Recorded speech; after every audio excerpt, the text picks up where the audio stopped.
Hi everyone, I'm Russ. I'm Mark. And this is A Spirited Endeavor. All right, so today is Ardbeg Day. That's right.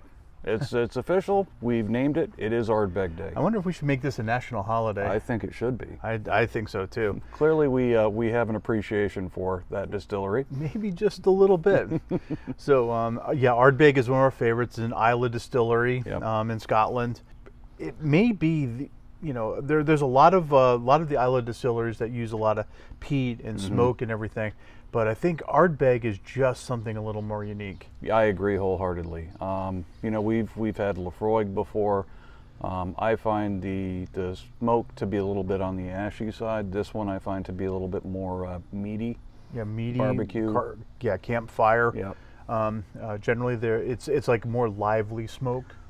That said, we've got a really interesting collection here of Ardbegs, and some of them are a little different from the norm. So the 10 is pretty much the standard bearer for Ardbeg. It's readily available. Yeah. It's reasonably priced too. Absolutely. I think I paid $50 for the bottle. Yeah, right about 50, which is pretty darn good for a heavily peated Islay whiskey, honestly. And your mileage may vary, but you're probably going to find it pretty reasonable. Yeah. Then there was the Anoa, and that one is shares a lot of the same characteristics as the 10. Yep. It's I think this one is 46.6% ABV. And then we got the Wee Beastie over here. That's a new one for us. Yeah, that's a 5-year-old whiskey. Yep. Now, I'm curious about that one. That one's also 47%. The big difference being that it's a younger version of the Ardbeg. I assume the Ardbeg 10.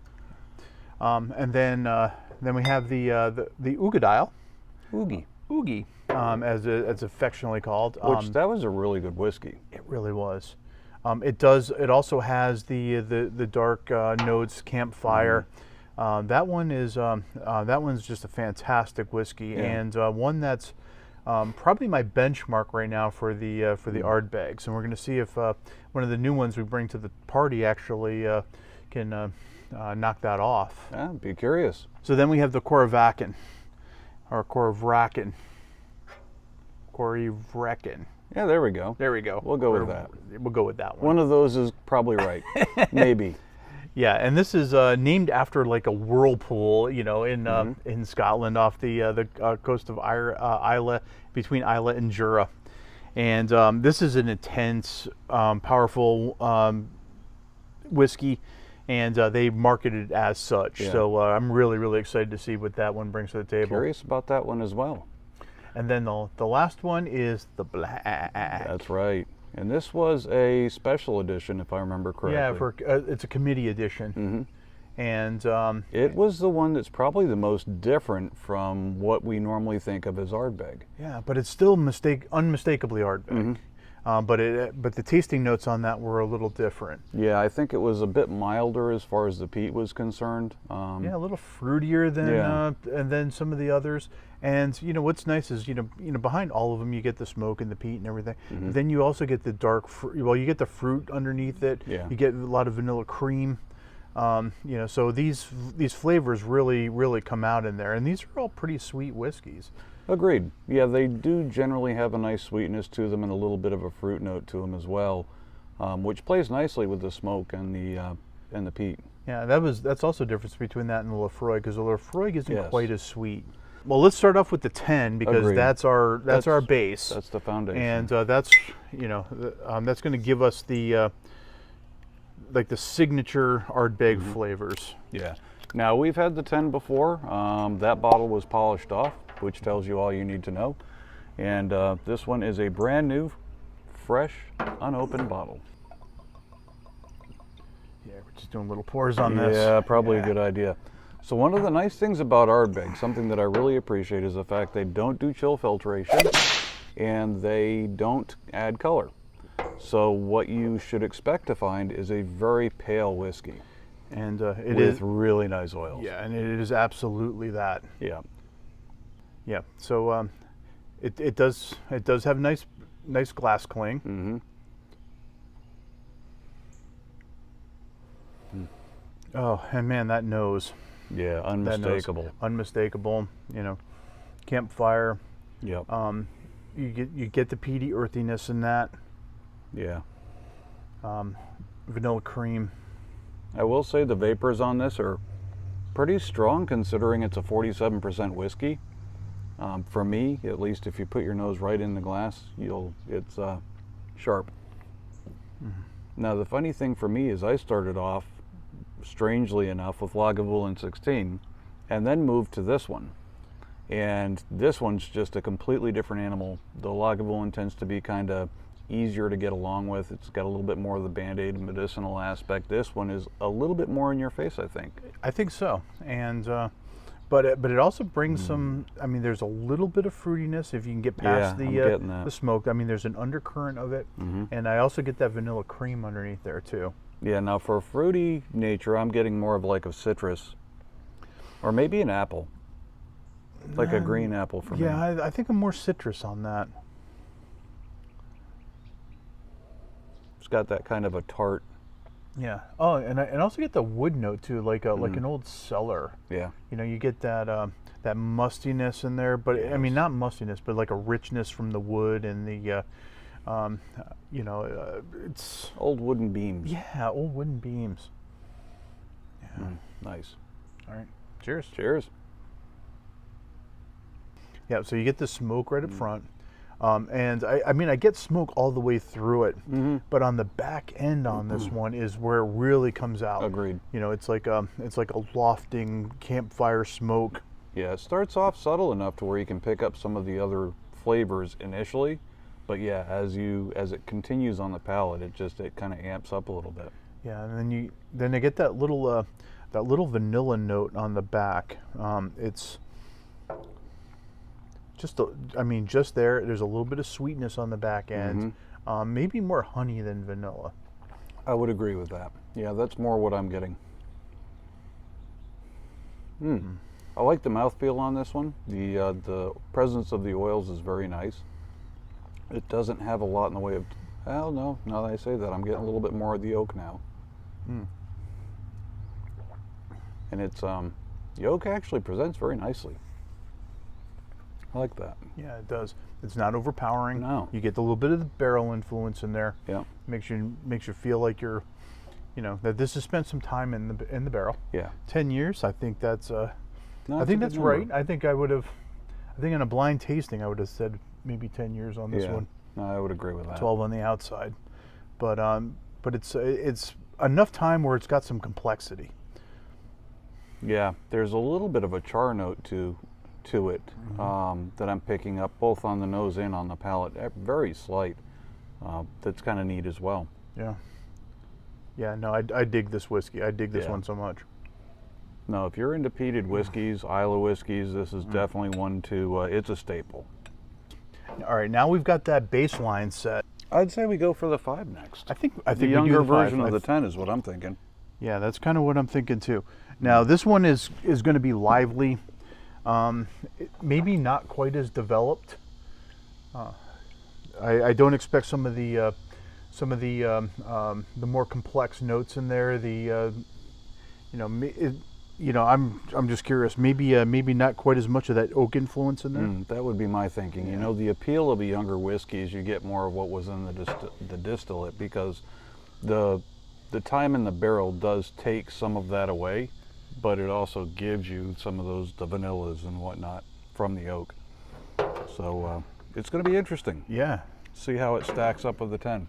All right, let's see. Nice. Love that. Love that sound. Yep.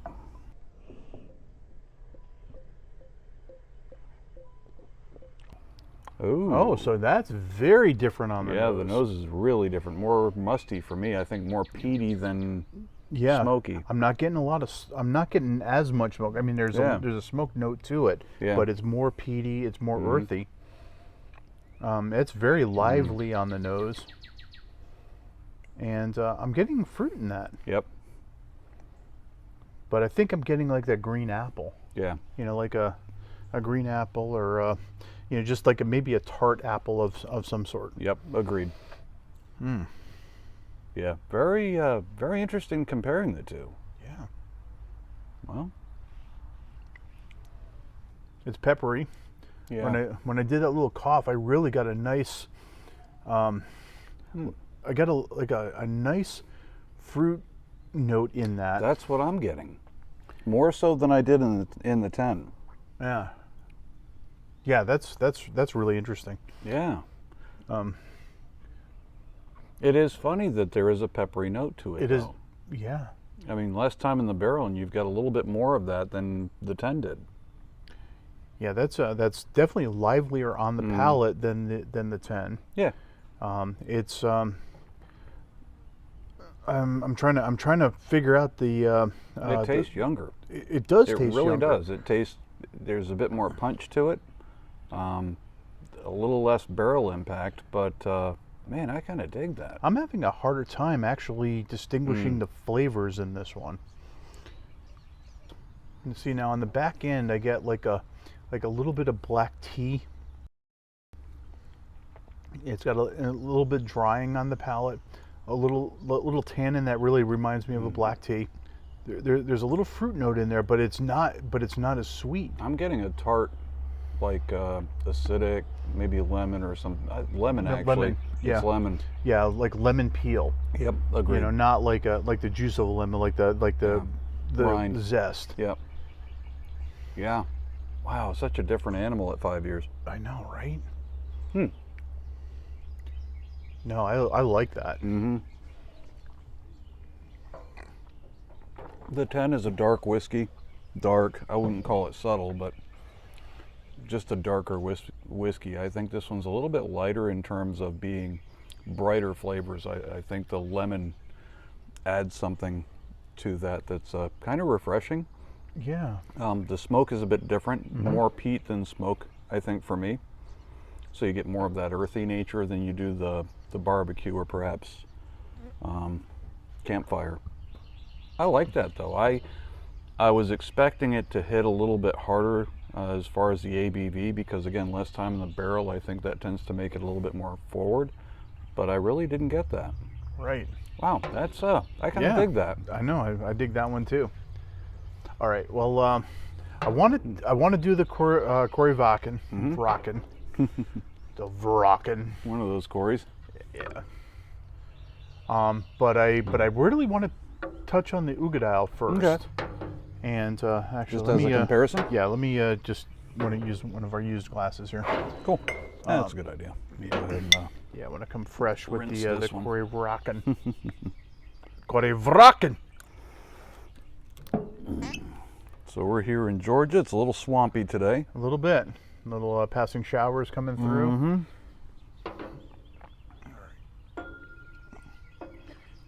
See, now the Uigeadail is so dark. Yeah, it really is.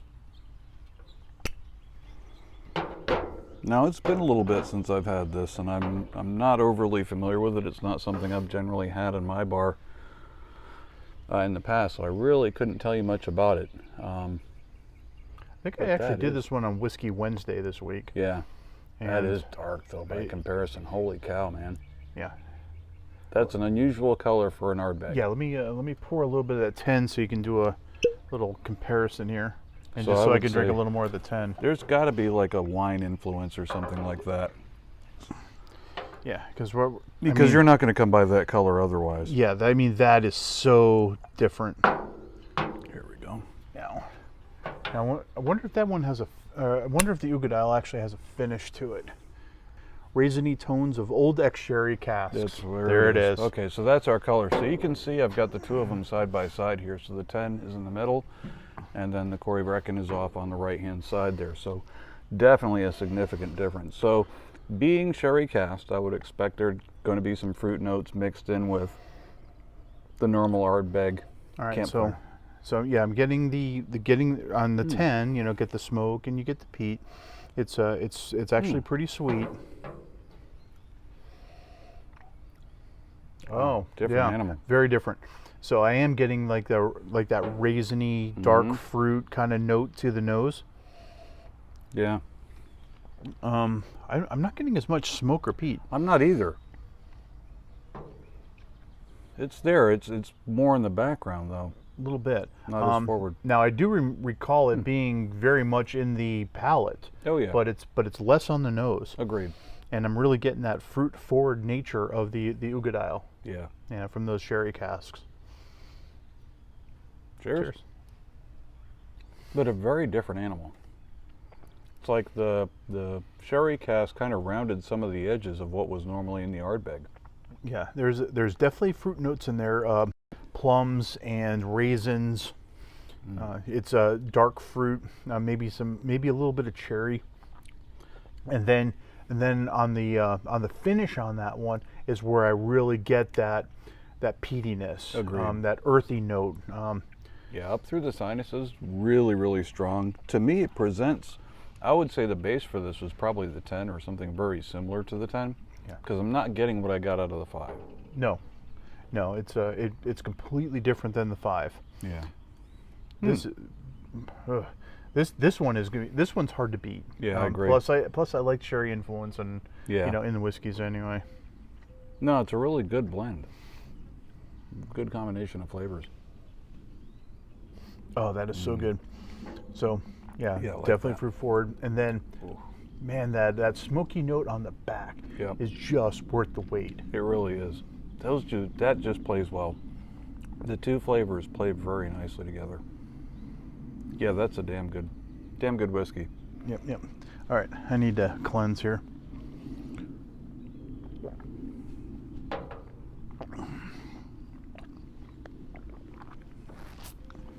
Yeah, so nice bit of maybe it's a little unfair us doing them, kind of one right after the other, but the comparison on these is a lot of fun. Mm-hmm. Well, it's neat to be able to piece together what carries over and what's very different. All right. All right, let's find our way into this bottle. The Corryvreckan. Good stuff.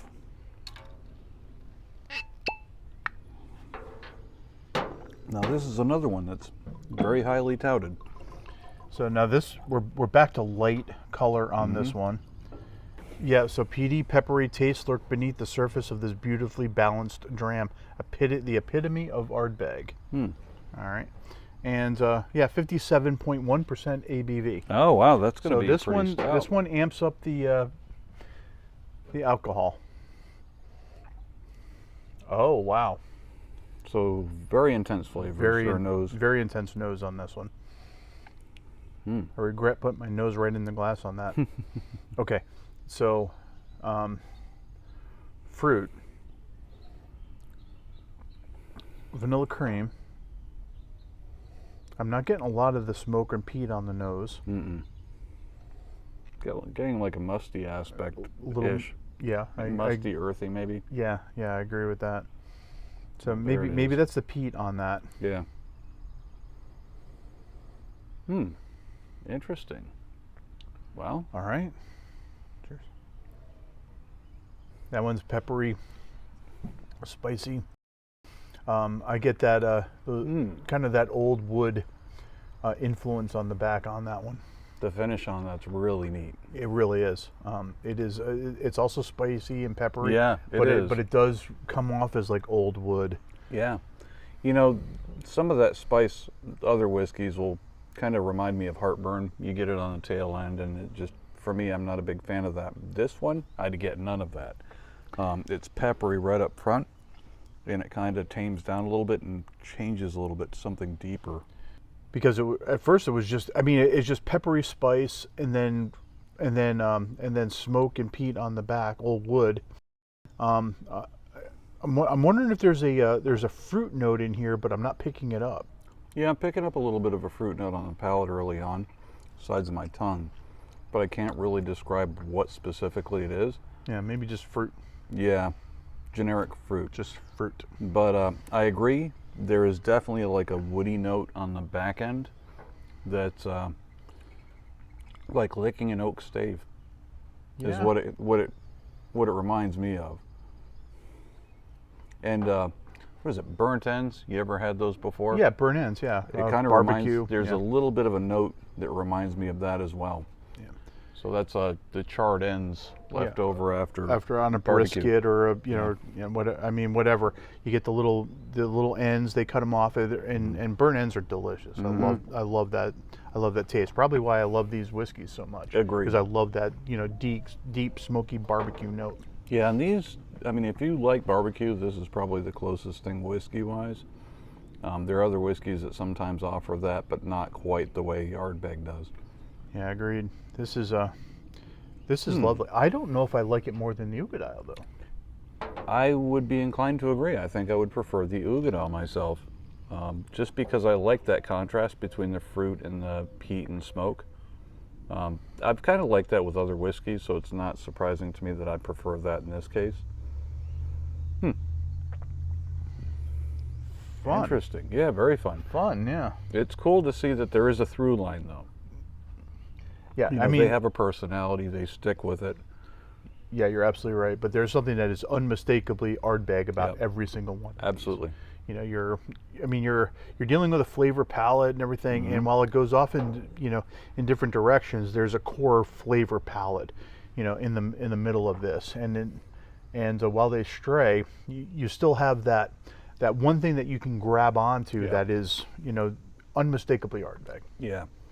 I keep going back to that, and I do enjoy it. But yeah, I'm still thinking the Uige's probably going to be my favorite between the two. Yeah, I think so. That one would be a very close second, though.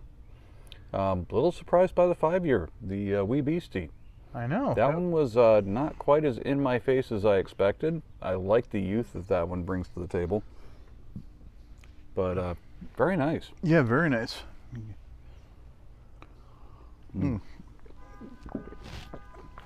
All right. Cool. So fun night. Very fun night. Really enjoyed this distillery. So any excuse to drink Ardbeg is a good one by me. Absolutely. I think next weekend we're going to do laws. We've got a bunch of them saved up, and we've been kind of waiting for an opportunity to sit down with a bunch of laws distillery. They're one of our favorite distilleries out of Colorado. And so I think that's our next full-on distillery. Yeah, if you've watched any of our Priming the Pumps, they're definitely one of the more popular distilleries that we have in those episodes. And man, I'm really looking forward to next Saturday. Yeah, I am too. Awesome. All right, everybody. Thanks for joining us. All right, really enjoyed it. Take care. We'll see you on the next one.